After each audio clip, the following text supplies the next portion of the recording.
Hey, it's me, MLB. Here is Pull Chapter 62, and this one is titled Struggles of an Introverted Lover. He was just protecting her, Jiro replied softly. What if they still went on a date after? Mina asked, her little conversation to Jiro going unnoticed in the background as Yaoyorozu apologised profusely to you.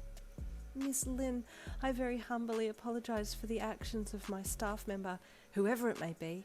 Please tell me who it was and I will see to it that they are very heavily reprimanded for their actions.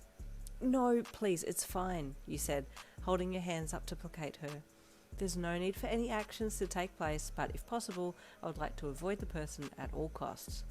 Oh, that's completely understandable, Yaoyorozu said, still looking quite stricken that someone should have annoyed you this much with their personal desires. Did you go straight home after leaving? Mina suddenly cut in. Yes, of course I did, you stammered. Yes, I went home. The urgent matter you spoke of, was that to get away from my staff member? Yaoyorozu suddenly gasped. Oh, Miss Lin, I didn't even think that you were being made uncomfortable by someone. I am so sorry.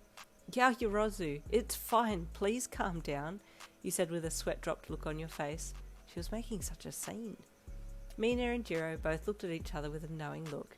The way you had gotten a little flustered when Mina asked if you had gone straight home was enough to tell them that you weren't telling the truth, but they let it slide for now since Yaoyorozu was having conniptions over the fact that someone had wronged you.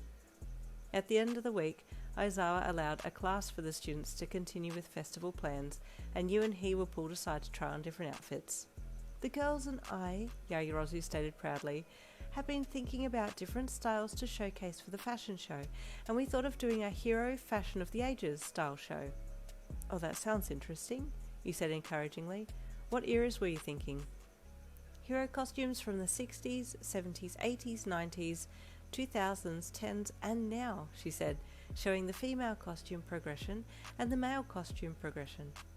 Well, I think that would be good, you said again, looking at Aizawa, who just nodded with his face half buried in his scarf, only his eyes showing from under his heavy, messy fringe. So, if I could show you some of the designs? Yaoyorozu asked you. Oh, and each costume will be revealed from underneath a different garment on top that will be pulled off, just for added dramatics. Okay, he said with a chuckle. I do like these ideas, they're quite innovative. Oh, why thank you, Miss Lin, Yaoyorozu replied with a giant grin on her face and a proud blush across her cheeks. Aizawa just stood silently and nodded again. Yaoyorozu took over and showed you the sketches of a few of the outfits that she and the girls had come up with, and you nodded your approval for each of them. It was clear that she had put a lot of time and effort into each of them, and you were starting to get excited about showing them off. Now for Mr. Aizawa? She reached back to her pile of sketches and grabbed out a male costume one, holding out the first one for Aizawa to see. Her first picture looked like a mix between Captain Levi Ackerman and Robin Hood, and your nose almost bled at the mere thought of him in such an outfit. This is the 60s look, she said proudly. Dashing, relatively tight wear, but with a strongly masculine look to it. You're damn right about that, Yaoyorozu. Can I see him in that outfit already? You thirsted internally. Will the other students be in similar wear? You asked, hoping that it wasn't just going to be you and Aizawa doing the fashion show solo. Oh yes, Yaoyorozu replied. Most of the students have exterior roles, but you and Mr. Aizawa won't be the only ones on stage. Okay, just checking, you chuckled. Another few weeks passed, and you and Aizawa seemed to be going well. You would talk on the phone after school some nights, the nights when he didn't have hero work, and would sometimes steal sneaky kisses at school.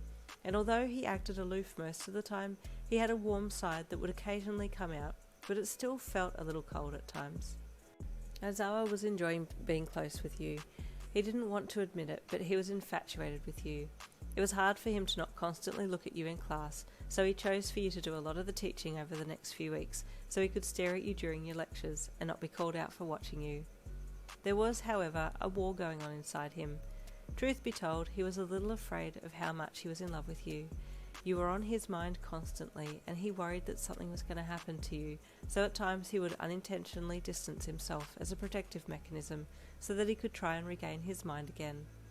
But it was hard not to be around you, nor to be able to touch you or hold you, so no sooner had he pulled away, he was right back again, telling you he needed to speak with you in the staff room, then locking the door on the two of you so he could have a make-out session without being caught.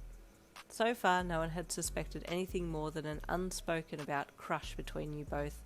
You and Aizawa had been very careful not to get caught doing anything, and had settled into a good routine now. Weekends were spent in either his apartment or yours, between the sheets or on the lounge, whichever was the closest when passion took over, and weekdays were for chatting or meeting late for dinners together. The weeks rolled by and the fashion show drew closer.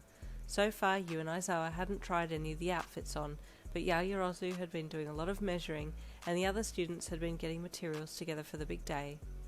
It was now the week before the festival, and all normal classes had been suspended for the time being so that all the focus could be placed on preparing for the big day.